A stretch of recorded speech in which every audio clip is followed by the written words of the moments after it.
let's roll now into your topic for the Grow Retreat, because this definitely ties into what you're going to be sharing with us at the Grow Retreat. That's so important for people who really want to be immersive, who really want to be the go-to people in their field.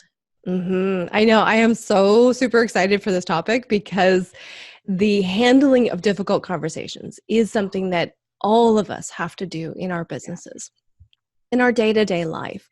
And, whether you handle it well or you don't can be a real turning point of the success of your business. So day to day, when you're dealing with your employees, the people who are on your team, that ability to have the conversation that most needs to be had and handle it in a way that both of you come away feeling empowered, feeling lifted up, is a way to actually propel your business forward. And same thing with, having difficult conversations with suppliers or maybe the haters who are coming out and, saying nasty things. We have to handle situations all the time. So getting to this place where we can handle them with some grace and some ease is vital. And I'm super excited for it. Yeah, I've seen businesses fall apart because the owner or the manager wasn't willing to have that difficult conversation, to step up and say, hey, I was talking with someone who they let a new employee come into work. Out of 100 days, the person was late 55 of those days and didn't say a thing because they didn't want to lose the employee. And I was like, but the reality is you've set this employee up to lose them anyhow, because now you're going to try and put some parameters on them when they haven't had parameters, and you've set 100 days of no parameters. You're going to lose the employee by trying to be overly. Sometimes you have to have the conversation. Yeah. So you have to have it in a way that it doesn't end up destroying morale, right?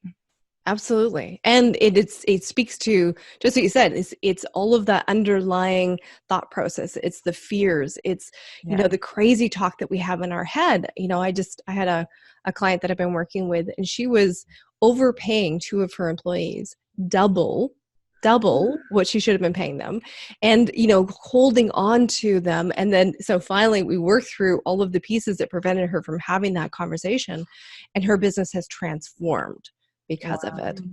Well, yeah, because you can now you're running a properly managed business, and what's funny? I find when you overpay people, they become very entitled.